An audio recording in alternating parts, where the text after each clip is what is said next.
Bueno, eh, el punto 4 dice, el primer punto, dice determinar la densidad de ruido espectral de cada dispositivo. Eh,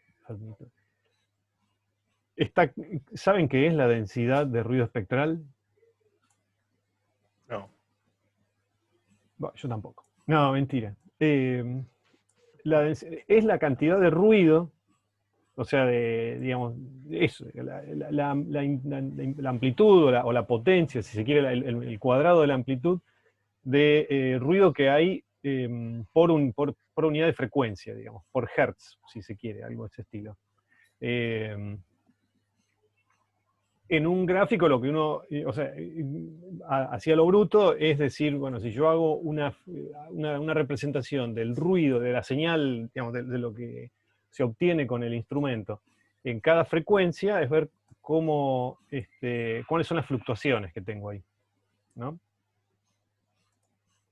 Entonces, digamos, lo que hay ahí es como una especie de receta, si se quiere, para tratar de obtener para determinar esa densidad de ruido espectral.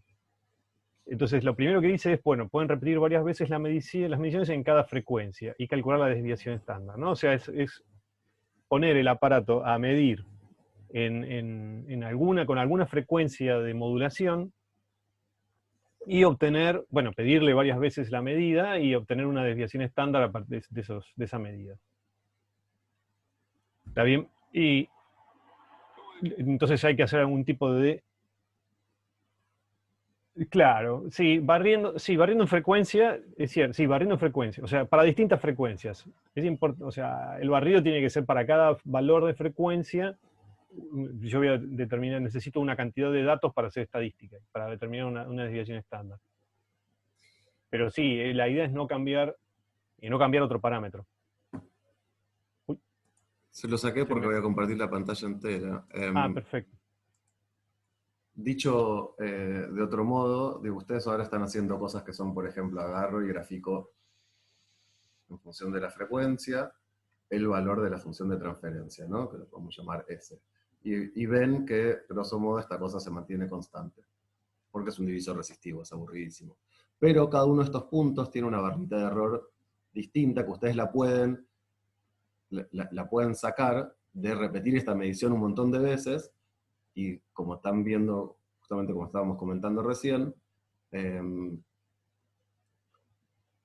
esta barrita de error, digo, hay veces que miden muchas veces el mismo punto, a veces varía, a veces no. Digo, si miden con suficiente resolución y con el equipo puesto en una condición donde no te da siempre el mismo valor, efectivamente puedes hacer estadística, repetir esa medición muchas veces y determinar experimentalmente esta barrera de error. La densidad espectral de ruido sería como el delta S o el error ¿no? Sí. En función de la frecuencia. Que en este caso, por ejemplo, parecería ser que está haciendo una cosa como, bueno, así. Ahí lo que acaba de graficar Cristian es como la amplitud, el tamaño de la barra. El tamaño de la barra de error, ¿no? En vez de digo, ya no te importa el valor de ese, sino lo que te importa es la fluctuación. Que más bien en realidad esto correspondería a los sigma S, ponele. Claro, algo así. Sigma sub S sería más lindo. Entonces, bueno, lo que viene es una cosa que acaba de decir Cristian recién, que tiene que ver un poco con la pregunta de Juan Cruz, que fue que hizo hace un rato. O sea, hay que poner a medir al equipo en una situación en la cual, bueno, sí, o el que sea, Facundo, el ruido que sea. Sí, ahí lo que dibujó él es tipo 1 sobre S. Bueno, es un dibujo, ¿no? En principio uno siempre espera que para bajas frecuencias haya un comportamiento de ese estilo y en algún momento domina algún ruido que es constante. Lo que decía es, hay que elegir más o menos los parámetros del sistema como para que el ruido no sea imperceptible, o sea, no esté por debajo de la resolución, porque entonces siempre les va a dar o 0 o algo de ese estilo. O sea, el tiempo de integración no puede ser enorme. O sea, si uno quiere medir un poco esto, ver cuánto mide la densidad de ruido espectral, hay que sacrificar, o sea, no importa tanto que no tener una medición sin ruido. El tiempo de integración no puede ser enorme, porque si no me quedo sin barritas. Necesito un poco de resolución del error, si se quiere, es la frase. Y el otro punto importante que está ahí escrito, que es el segundo punto, es medir con una constante de tiempo igual en todas las frecuencias, ¿no? Porque o sea, el ruido, la amplitud del ruido depende, si es digamos, depende de la cantidad de medidas que estoy haciendo. O sea, si es un ruido, depende del tipo de ruido que sea, yo lo puedo ir achicando con la raíz de la cantidad de mediciones. ¿Está bien? Entonces, no hay que cambiar la constante de tiempo entre medidas. Bien, y el otro punto es, bueno, una vez que uno hace esa caracterización, puede ver que si lo que obtuvieron se parece a la curva que hizo ahí la caricatura Christian, si hay algún tipo de banda o región medio exótica donde hay cosas anómalas, si además, si por ejemplo después para frecuencias altas sube o no, ese tipo de cosas. Pero obviamente para hacer eso, la curva tiene que estar bien, o sea, de alguna forma la caracterización tiene que ser buena. Buena, en el sentido de que no tiene que ser todo sin resolución, ¿no? Y efectivamente, en algunos de los equipos van a conseguir una curva que se parece un poco más a esta caricatura, en otra por ahí un poco menos, y va a depender bastante de eso, de que elijan el tiempo de integración razonable, que vean las fluctuaciones. Van a tener que hacer bastante estadística con los puntos. Jueguen un poco y no se decepcionen si lo que ven no es la caricatura que se esperaba. Sean cuidadosos con sus medidas y escrutiniosos con el análisis. Y cuando empiecen a tener cosas, empiecen a mostrarnos en las consultas que siguen, también está bueno. Claro. Yo tengo una duda sobre cómo ver el error. Bueno, Gabriel, por ahí. Yo también, Martín Galán. Bueno, digan.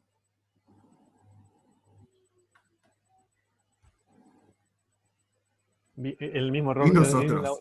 la misma duda, bien. Pero no entiendo cuál es la duda. A ver, yo les voy a proponer así el siguiente experimento. Vemos al laboratorio 1 y les doy el cronómetro y el péndulo. Y les digo, determinen digamos, el periodo de oscilación del péndulo. Bueno, y los dejo un rato y me voy. Ahora ustedes ya hicieron laboratorio 1 y a lo mejor pasaron por esa tortura. Probablemente todo el mundo sigue haciendo eso en laboratorio 1. Y entonces, claro, bueno. Y entonces, bueno, el sistemático habría que empezar el sistemático debería ser siempre para todos un poco igual, ¿no? Es un problema de calibración de la escala. Podría ser. Pero básicamente uno lo que está buscando acá es las fluctuaciones que corresponden al error estadístico de esto.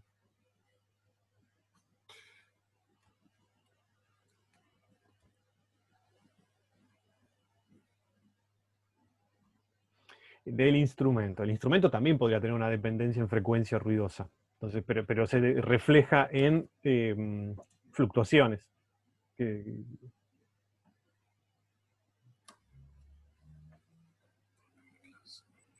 O sea, les estamos diciendo que está bien que hagan estadística, ¿no? Con el gráfico que hizo arriba Cristian, para sacar las barras de error.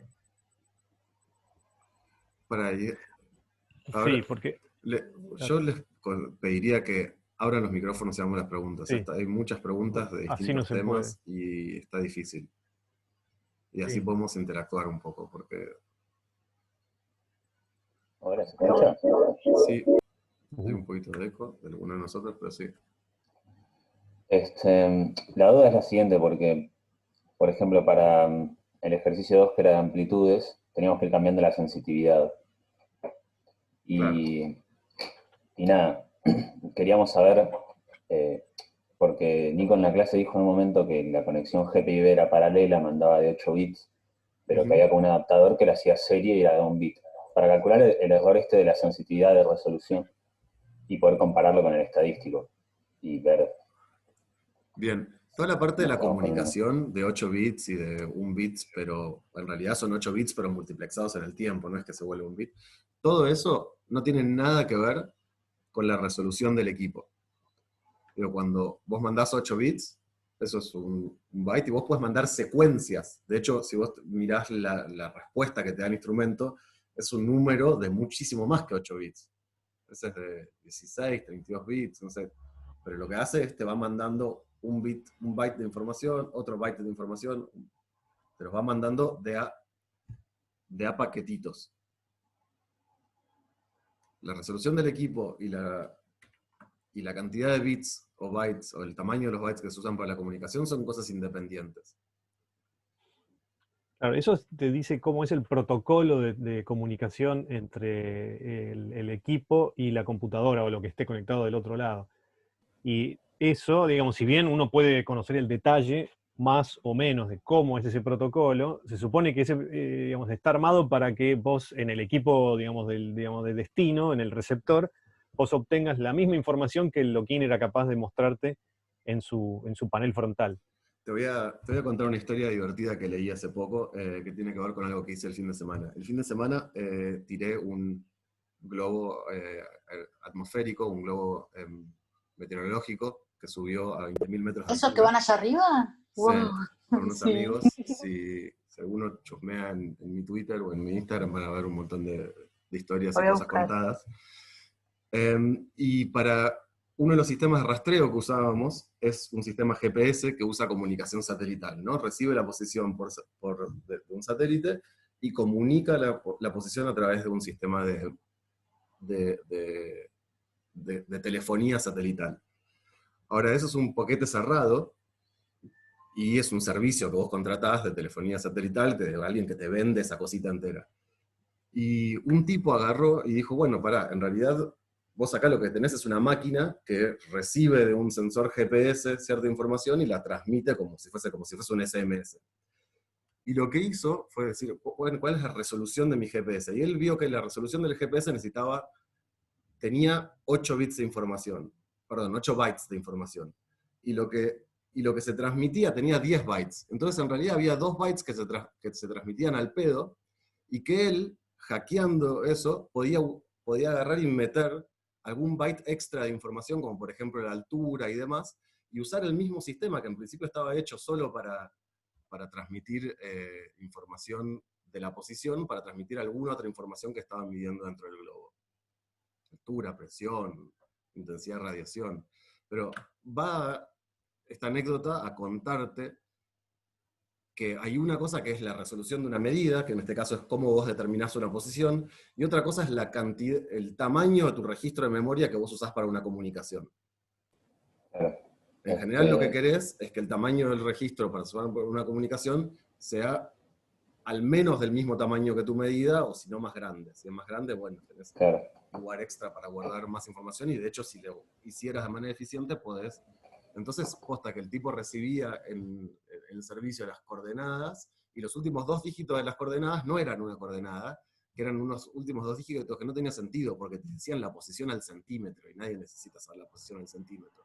Entonces él dijo, bueno, no importa, me quedo con la posición a los 10 metros, ponele, sacrifico esta resolución en posición y uso este pedacito de mi canal de comunicación para mandar otra información con alguna encriptación loca. Entonces, igual, Cristian, te puedo aclarar, bueno, decimos. Dale. La consulta es esta. Nosotros cuando calculamos el error, creímos que teníamos que calcular el error total como el error sistemático al cuadrado más el error estadístico al cuadrado raíz. Entonces, el estadístico lo estamos obteniendo en la medición, ¿sí? Con la desviación estándar. Y pensábamos que el sistemático lo que teníamos que hacer es, como nos enseñó Miguel al principio, que hicimos aquella tabla, que buscamos información en los manuales, era agarrar y tomar el rango que teníamos, en este caso de amplitud, agarrar y dividirlo por 2 a la cantidad de bytes, ¿sí? Y obtener la resolución mínima para ver este rango que tenía que ver con el error sistemático. Entonces, eso no tenemos que hacerlo. Para este punto, no. Si vos querés, si a vos te dicen, estás digamos, en un contexto un poco más metrológico y a vos te piden una medida, y el equipo que tenés una medida y que estimes, le des una cota de error total, de incerteza, para esa medida que vos hacés, y el instrumento que tenés es el lock-in, bueno, lo que tenés que hacer es exactamente eso que hiciste muy bien, que es, o sea, en tu medida vas a tener algún error estadístico, alguna incerteza dada por las fluctuaciones, y seguro tenés un error sistemático de calibración de las escalas. Entonces, a la persona que te pide ese dato, se lo pasas así completo.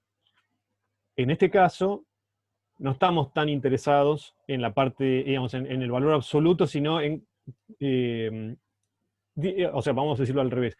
Con el error sistemático nosotros no podemos hacer nada, porque es una característica intrínseca del equipo y viene calibrado como viene calibrado. Uno podrá obtener un certificado de calibración de algún lado, donde te dice que este instrumento está, cuando mide 1 microvolt, lo mide con tal precisión, pero sobre lo que sí vos podés actuar es sobre el error estadístico. Podés esperar más tiempo o aumentar la sensibilidad o hacer lo que sea para mejorar ese error.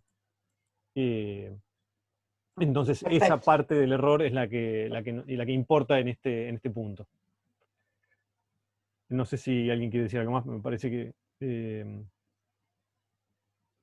la idea es esa. La idea es ver acá nada más, concentrarnos en la parte de las fluctuaciones, de cuál es el ruido en frecuencia que tiene el sistema. Digamos, que puede estar metido por el propio lock-in, que tiene un ruido de, no sé, de 80 Hz, de 50 Hz o que sea, un ruido eléctrico de los detectores, la resistencia, una resistencia eléctrica sometida, o sea, para que le haces circular corriente, tiene ruido de tipo shot, que es un ruido de corriente, y un ruido térmico, porque se calienta. Esas son componentes de ruido por ejemplo, de un circuito eléctrico. No nos queremos meter puntualmente con qué cosas salen de ahí, pero esas fuentes de ruido son fluctuaciones que hacen que el número que yo mido, por más que el instrumento tenga o sea, esté bien calibrado y tenga un error que esté en la cifra 16, voy a tener fluctuaciones dadas por el sistema experimental que tengo delante. Perfecto. ¿Y para el 4 y el 5 lo mismo? ¿Los tomamos de la misma manera? ¿O sí tenemos que tomar? Sí, porque en principio, si vos vas a pensar que si vos vas a no tocar ningún parámetro, lo único que vas a hacer es cambiar la frecuencia de la fuente y medir fluctuaciones,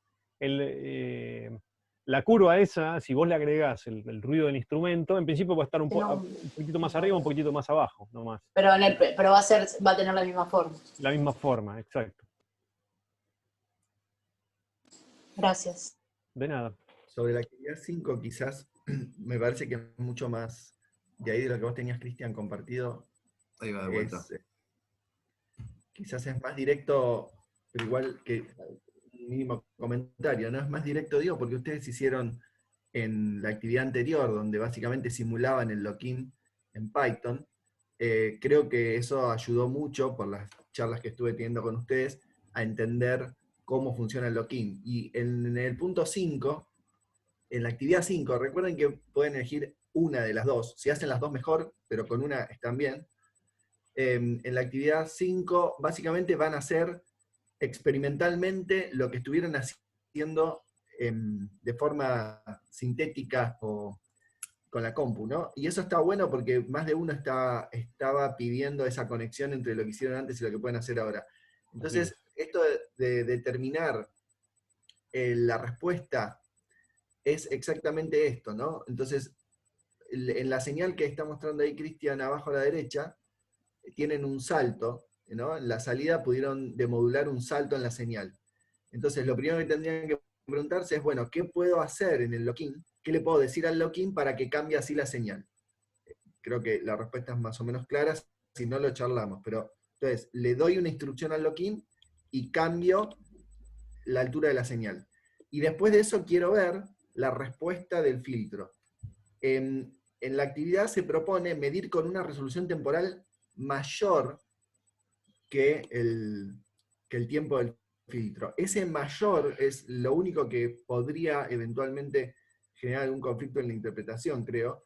Mayor significa, en este caso, ustedes quieren ver cómo en el tiempo el filtro evoluciona hasta asentar la señal.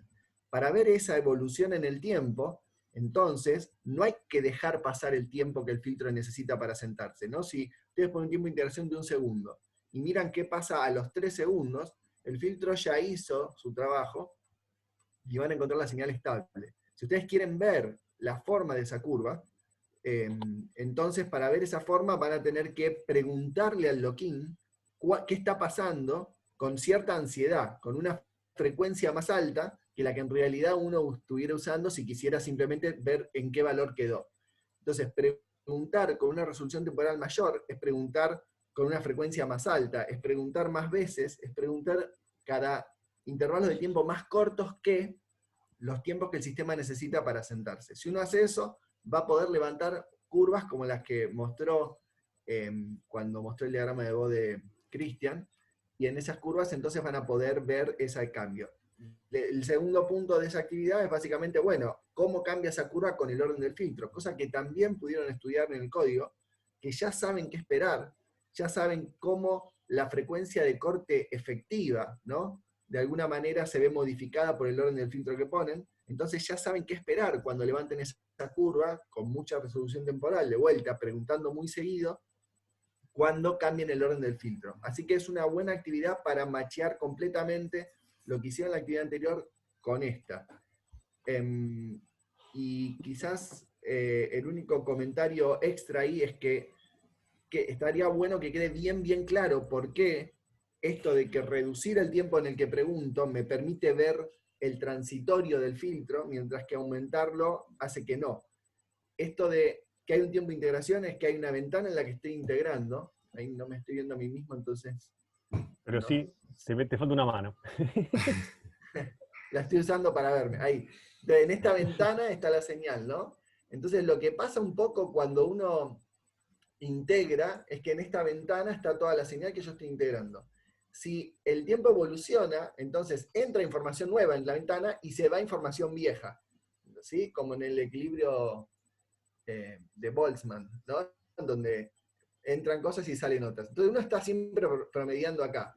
Ese promedio es algo que, como ya decíamos antes con la pregunta de Juan Martín, ¿era? Juan Cruz. Juan Cruz, perdón. Es que básicamente si el promedio es muy grande, esto es muy estable, porque entran dos cosas nuevas, se van dos cosas viejas. Bueno, pero el 99% de las cosas que están en mi promedio no cambiaron. Si el 99% de las cosas que están en el promedio no cambian, entonces el promedio se va a mantener igual. Ahora, si ese promedio se empieza a achicar, entonces yo estoy recorriendo la curva con una ventana más chiquita, ¿no? Entonces es interesante que ustedes jueguen con esa ventana temporal, que sería básicamente lo que en esta actividad se llama una serie temporal con resolución mayor, para ver cuán capaces son de ver ese transitorio dependiendo de con qué ventana temporal mira.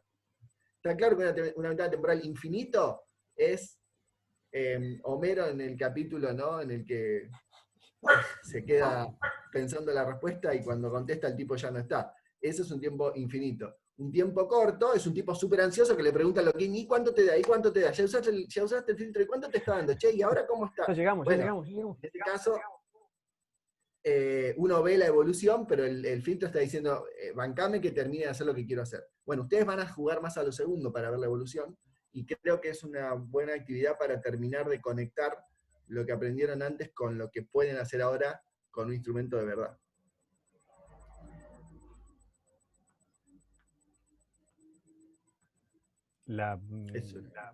Muy bien. La performance de recién de Darío contando y Cristian dibujando me hizo acordar a esa cosa que hacían Liniers, el dibujante, y Kevin Johansen. Kevin Johansen cantaba y el otro dibujaba. Okay. Me gusta.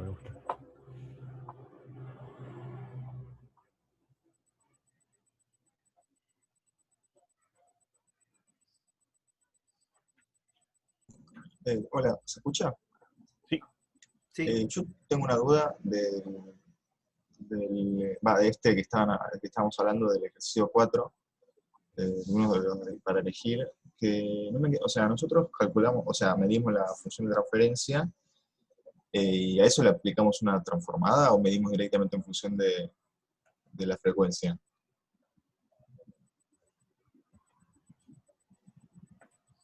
O sea, no me quedó claro, o sea, cómo sacar el error si ya estamos midiendo en función de la frecuencia. O sea, lo que estaríamos levantando sería la transformada, en cierto sentido, ¿no? Claro. O sea, no levantás la transformada, pero tenés un aparato que te hace una medición resuelta en frecuencia. Pero por más que vos estás midiendo en distintos momentos temporales, tu aparato ya es un filtro de frecuencia. Claro, Entonces vos ya de algún modo estás midiendo una amplitud en el espacio de frecuencias. Una amplitud que varía en el tiempo, ¿no? Digo, si vos pensás en tu espectrograma que habíamos visto, los espectrogramas que habíamos visto, por donde vos tenías frecuencia y tenías tiempo acá, un osciloscopio, perdón, el loquín lo que hace es te mide una raya así, ¿no? O sea, ya estás, no tenés que hacer la transformada de Fourier de un pedazo de una señal. ¿Sí? El osciloscopio te saca cortes así. Esto es lo que hace el osciloscopio. Y esto es lo que hace el loquín.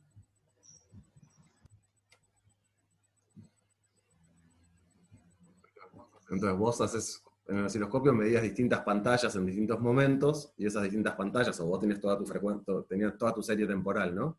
Entonces vos agarrabas y la recortabas, y cada una de esas series temporales, ¿sí? Este es el OSI de T sub n, y este es el lock-in de F sub n.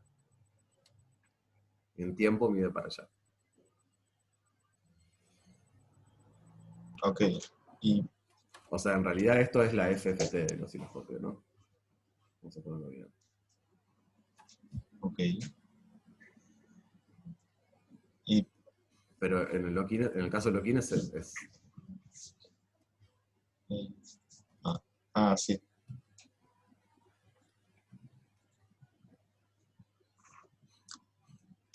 Y, no sé si estoy respondiendo a tu pregunta o por ahí esta idea lo mezcla aún más. Más o menos, o sea, claro, entiendo que, o sea, lo que Loquín está haciendo es tomar, o sea, una de las componentes en la frecuencia del espectro, no está haciendo todo el barrido. O sea, el barrido lo haríamos nosotros, pero Loquín lo que puede hacer es ir y tomar una sola medición. En frecuencia, sí. Eh, Pero te dice cómo va variando eso en función del tiempo. ok. O sea, cómo varía eso en función del tiempo, porque las mediciones que estamos sacando, o sea, no me quedó claro eso de cómo que te lo dice en función del tiempo. Porque vos medís, o sea, en función del tiempo, medís una vez, medís otra vez, medís otra vez. El tiempo lo hace. Claro, sí, sí. Y mi duda principal era cómo pasar o sea, del gráfico que levantamos de la función transferencia al gráfico del error de la función transferencia. O sea, lo que yo estaba pensando era, bueno, o sea, la función transferencia está, o sea, oscila alrededor de un valor. Habría que restarle el valor medio de lo que estamos midiendo. Sí, más o menos. Cuando calculas la desviación estándar, de hecho lo que estás haciendo es eso, ¿no? Claro. El tema es que, o sea, claro, si nosotros levantamos todo ese conjunto de datos en función de la frecuencia, y bueno, la cuenta de la desviación estándar la podemos hacer, pero lo que no me queda claro es cómo pasar de un gráfico al otro. O sea, teniendo S en función de F, tener el sigma sub S en función de F. Si tenés solo S, sin los errores, no podés. Lo que tenés que hacer es justamente cada uno de estos puntos lo medís muchas veces, y vos para cada uno de estos puntos tenés una serie de mediciones. O sea, vos tenés S sub n de f, ¿sí? Y este punto, y esto que está, este punto que está acá, es el valor medio de S sub n, ¿sí? Que es el promedio de todos los S sub n, y la amplitud, ¿sí? Todo el punto es S sub n, ¿no? Todo el punto. Y la amplitud es, es delta S sub n. Claro, sí. Puedes poner cuadrado, o sea, perdón. Digo, depende de la amplitud que quieras poner, por lo que pones eso. Y el delta es con respecto a la media, ¿no? Sí. Pero para eso vos tenés que haber medido para cada punto, o sea, tenés que tener esto, tenés que para cada punto guardarte toda tu tira de datos. Y de esa tira de datos le calculas valor medio y desviación estándar. Me confunde un poco esto último de para cada, o sea, Para cada f, para cada frecuencia que vos pones, sí, tenés que guardarte un valor medio de esa medición. O sea, es como cuando Richie hoy les decía, cuando le decían, midan cuánto tiempo tarda en caer una moneda.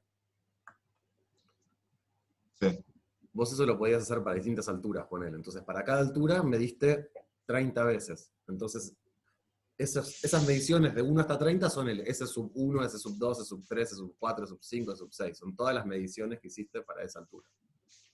A esas les tomas promedio y valor medio. Perdón, promedio y desviación estándar. Y desviación. Gracias. Ese es el sub n, es el número de medición que estás haciendo. Y después para una altura distinta, porque bueno, en ese caso esperás que vaya como te dicen las leyes de la cinemática.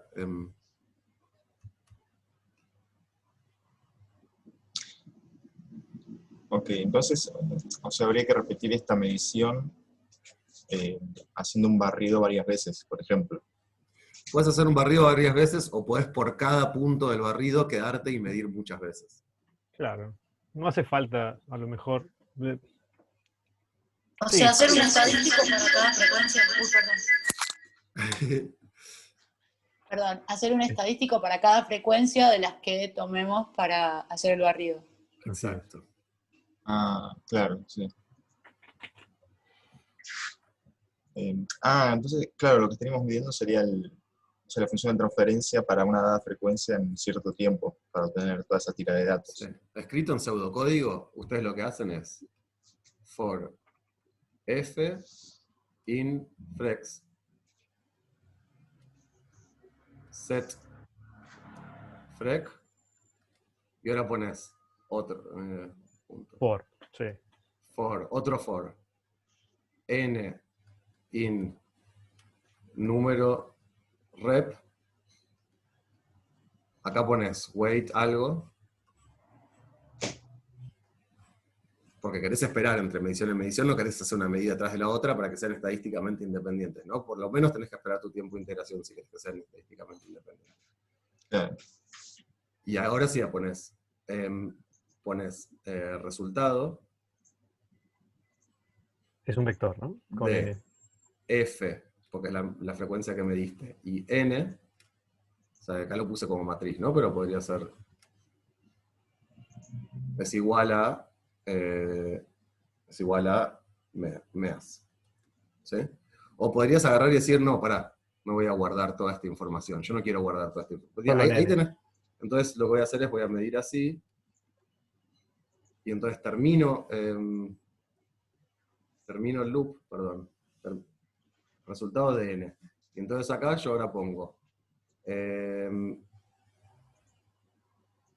prom de f es igual a, ¿cómo se llama? Sí, Min. mean de resultado, y sigma de f es igual a sigma, no sé cómo se llama, STD. STD, de resultado. Y entonces ahí ya está, guardaste el valor medio y la desviación estándar para esa frecuencia y tirás la tira de mediciones, porque ¿para qué la querés guardar? O sea, la podrías querer guardar, ¿no? Pero ponele que la tirás. Y entonces, y ahí volvés al siguiente paso. Vas a una nueva frecuencia. Claro, al final de todo el lazo grande te quedás con un par de valores, promedio y sigma, para cada frecuencia. Sí, esto bien intentado es así, ¿no? Claro. Claro, Bien sí. intentado, esto es... uy, puta. Esto otro está en la siguiente intentación. O sea, porque esto está dentro de ese otro for. Perdón, que para que se entienda bien. Y esto es todo el primero. Claro, sí. ¿Sí? Dos comentarios cortitos en relación con esto. Uno, chequen, ¿no?, si el STD les va a dar el desvío estándar muestral, o sea, el sigma del histograma en el que pondrían todos esos resultados, porque si es así, el error del promedio, recuerden que sería eso dividido raíz de n. Ujú. Claro. Pero quizás está el STD para el promedio, ¿no? Quizás STD, chequenlo solo, si está o no dividido por el raíz de n. Y otro comentario en relación con esto, ¿no?, que es una forma de pensar siempre, cuando ustedes quieren ponerle una incerteza a una cantidad, a una medida. ¿Qué es ponerle una incerteza? Poner una incerteza es decir cómo esperan que varíe, ¿no? O sea, en el fondo, cuando ustedes le ponen error a algo, lo que están diciendo en la aproximación gaussiana es más o menos el 68% de las veces yo espero que el número fluctúe dentro de este intervalo. Dicho mal y pronto es eso. Entonces, más allá, si ustedes tienen presente que eso significa ponerle un error, después, entender por qué esta forma de hacerlo responde a esa pregunta es relativamente fácil. Para mí es muy visual pensar en hacer histogramas con estas cosas. Si ustedes miden la frecuencia muchas veces con este loop, y después agarran, para una misma frecuencia miden muchas veces S, eso lo quise decir, y después hacen un histograma con esos valores de S, van a ver una campanita que les está hablando de cómo fluctúa S para una frecuencia fija. Bueno, lo que ustedes quieren reportar como incerteza para esa cantidad tiene que ver con el ancho de esa campana. El ancho de la campana dice cómo varía el S. O sea que si ustedes quieren poner un error a SS, el ancho del histograma que resulta de poner todas las mediciones que hicieron de S para una frecuencia fija es una medida del error de cada uno de esos S. Después, como ya comentamos, si ustedes lo que van a reportar es el promedio que sale de esa campana, que se nutre de la información de todas esas mediciones, ese tiene un error mucho más chico y por eso va dividido raíz de n. Pero entonces me parece que el histograma es la forma de visualizar que siempre que miden algo, están midiendo una variable aleatoria, y la forma de caracterizar cómo fluctúa esa variable aleatoria es medirla muchas veces y ver su desvío estándar, que no es más que el ancho de la campana que viene a representar cómo fluctúa esa cantidad que están mirando. Entonces, esto que les acaba de decir Cristian, generalícenlo para la vida cada vez que quieren saber cómo ponerle error a algo. Lo primero que uno hace, si puede, a veces no se puede, es medir muchas veces y ver cómo fluctúa. Pero hay un punto crucial ahí, que tiene que ver con esto, que yo lo dije medio al pasar, que es que necesitas que tus medidas sean estadísticamente independientes, ¿no? Para que eso sea cierto. Totalmente. El raíz de n vale solo si son independientes. Independencia acá significa esperar varias veces el tiempo de integración, por lo que hacía antes, ¿no? Si uno promedia acá y no se mueve hasta acá para promediar, promedia acá, acá, acá, acá, hay un montón de mediciones que forman parte de este promedio, del siguiente, del siguiente, del siguiente, entonces están correlacionados los promedios. Si uno espera 2, 3 veces el tiempo de integración, se asegura de que el promedio está hecho con números frescos y que entonces no hay una correlación entre un número y el anterior, que como dice Cristian, es una condición necesaria para poder, por ejemplo, decir que el error de promedio es raíz de n veces más chico que el de las mediciones. Si no, no es verdad. Si no, de hecho, ese raíz de n puede ser 1 si miden siempre lo mismo. Uh-huh. Claro. Ese promedio con los datos moviéndose es muy simpático para ver evoluciones temporales, digamos, para no perder, para no tener tiempos muertos, pero no sirve para determinar las fluctuaciones. Porque son muy parecidos entre ellos, o sea, entre uno y el siguiente hay un punto que cambió nomás de la lista de datos que estoy usando para promedio, que pueden ser 1000.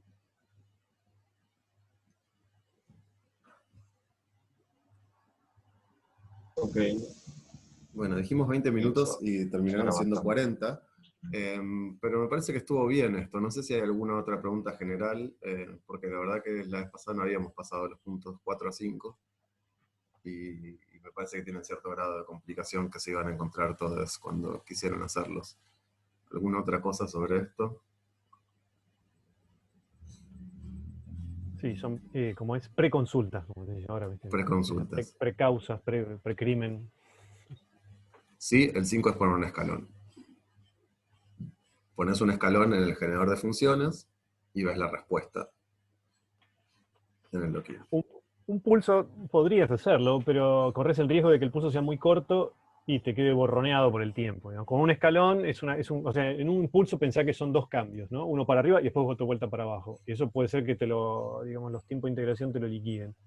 Con un escalón pasas de un estado a otro y ya. Y además un pulso tiene que tener suficientes oscilaciones del generador de funciones, y no sabemos qué tan rápido es ese generador de funciones. Hay que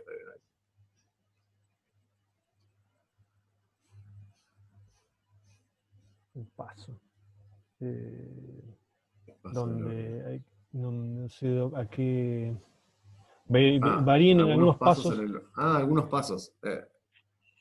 Algunos pasos es porque la frecuencia. Algunos pasos. El orden del filtro es eso, ¿no? El orden del filtro.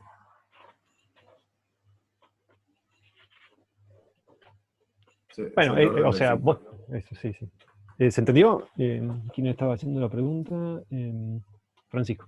Está mal escrito eso No, directamente. para. Había algunos pasos en el orden o la frecuencia de corte. No, no está mal escrito. El orden del filtro.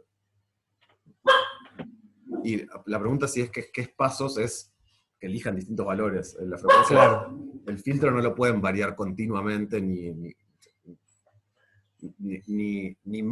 pseudo continuamente en un sentido digital, sino Claro. que realmente tiene ciertos valores fijos que puede tomar, que son bastante discretos.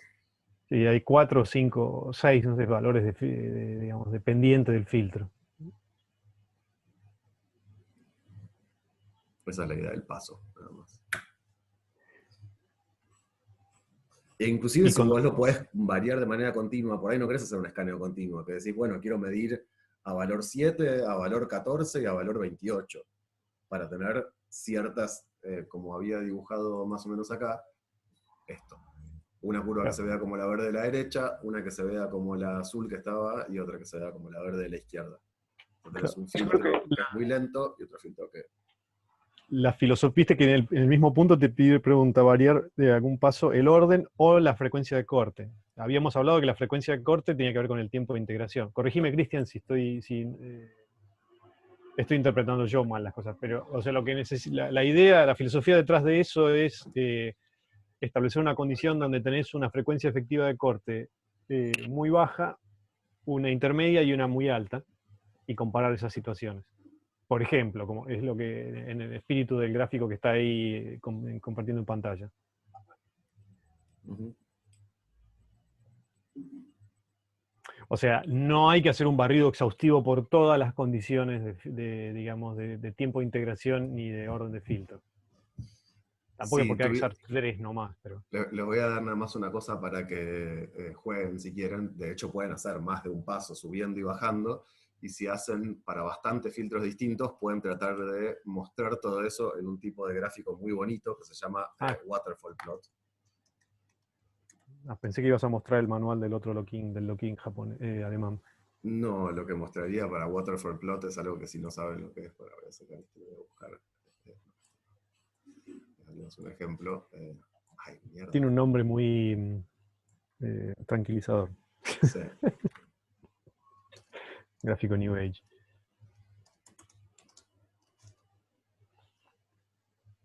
Reiki.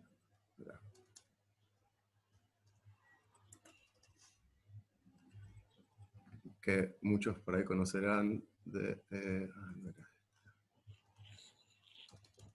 una etapa de un álbum muy conocida. Ah, sí, el de Joy Division. Sí, exacto. Que es, bueno, acá está. Esto es un waterfall plot. La mayoría lo conoce por remeras y no de tapa de disco. Sí, porque se volvió muy popular el dibujito más allá de Creo que es más popular el dibujo que la banda, lamentablemente. Por remeras rotas también, donde los hilos se descosen. Sí, las rodillas de los jeans. De hecho, eso son datos de algún tipo de transmisión de radio, ¿cómo es? Radiotelescopios, creo. Sí, exacto. Hay una muy Este es el bonita. análogo a ver modulación en F2 y decir, ah, mirá, como los Arctic Monkeys. Claro, exacto. Está muy bien. Bueno, ¿los dividimos en grupos entonces? Me parece. Voy a parar de grabar, entre otras cosas. Sí.